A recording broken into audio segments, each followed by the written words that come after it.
नमस्कार, मैं हूं तान्या। आप देख रहे हैं अब तक एक्सप्रेस। आइए नजर डालते हैं आज की कुछ खास खबर पर। बहादुराबाद में सहारा इंडिया कंपनी की 544 बीघा जमीन की खरीद फरोख्त पर जिलाधिकारी विनय शंकर पांडे ने तत्काल प्रभाव से रोक लगा दी है।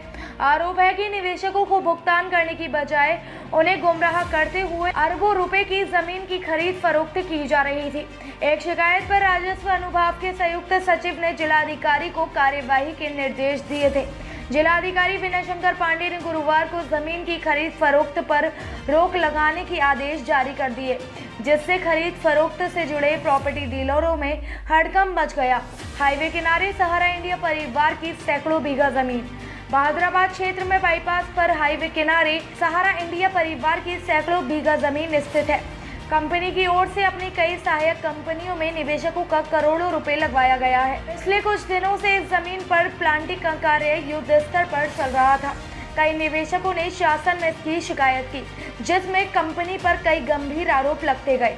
निवेशकों का आरोप उन्हें धन लौटाने की बजाय गुमराह कर उनका धन हड़पने की कोशिश की जा रही है। आरोप है कि उनकी गाड़ी कमाई से ली गई जमीन को कंपनी के अधिकारी औने पौने दामों में बेचकर भागने की फिराक में है।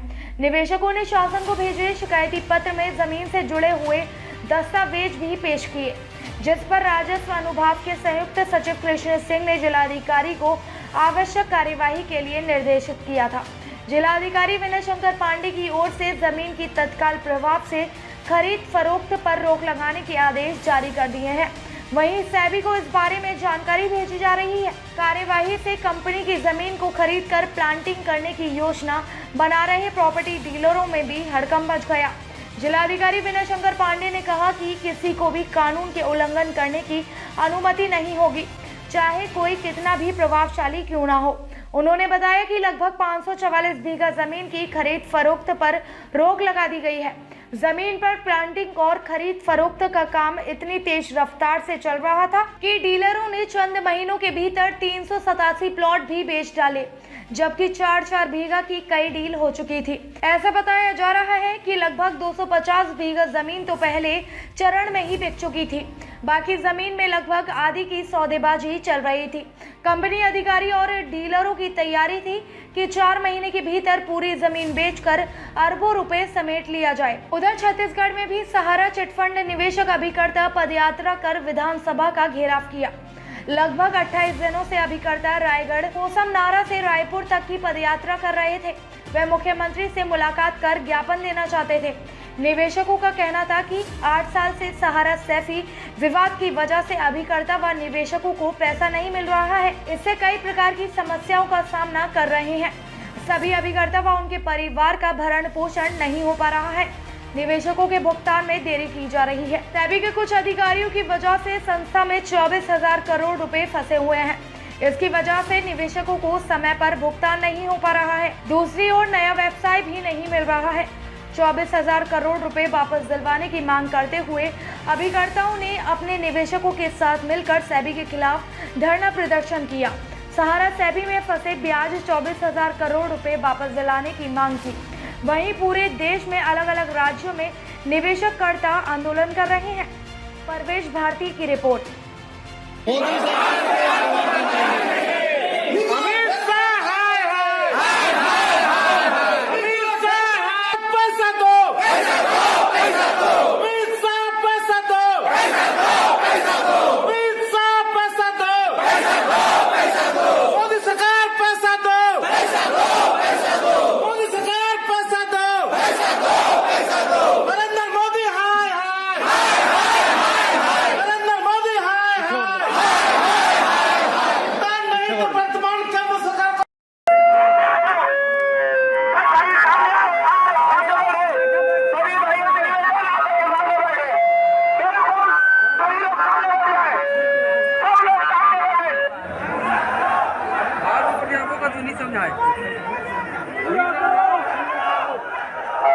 सहानुभूति पूर्वक शांति से निर्देश दीजिए, शांति से निर्देश दीजिए, अशांति से निर्देश दीजिए।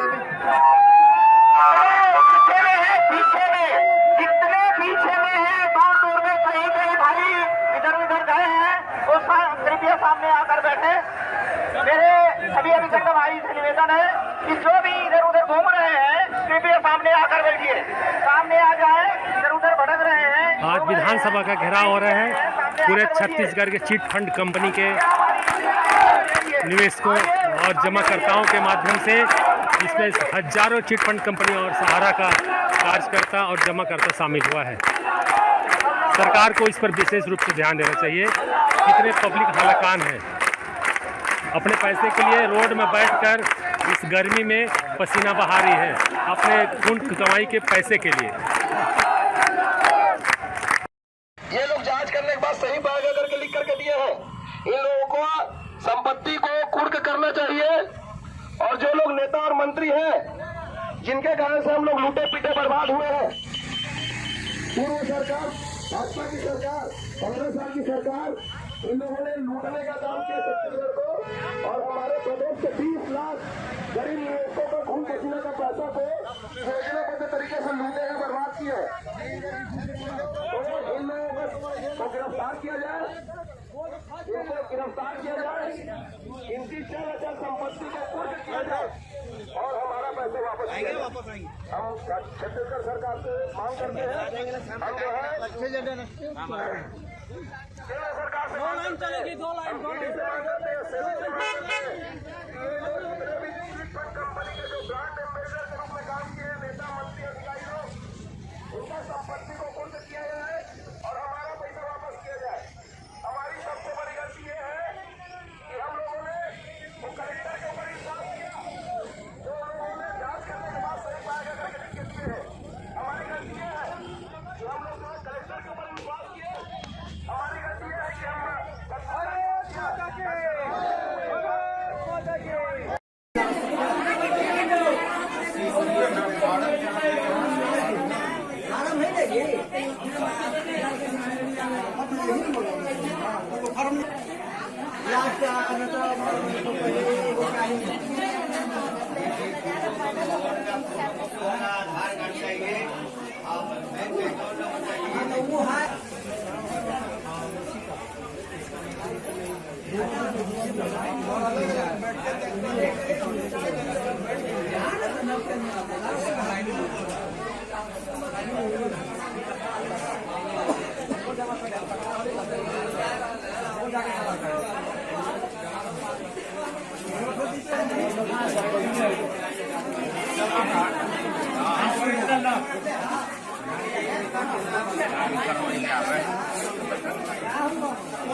खबरों से जुड़े रहने के लिए हमारे चैनल को सब्सक्राइब करें और बेल आइकन को दबाना ना भूलें ताकि हर खबर की नोटिफिकेशन आपको मिलती रहे।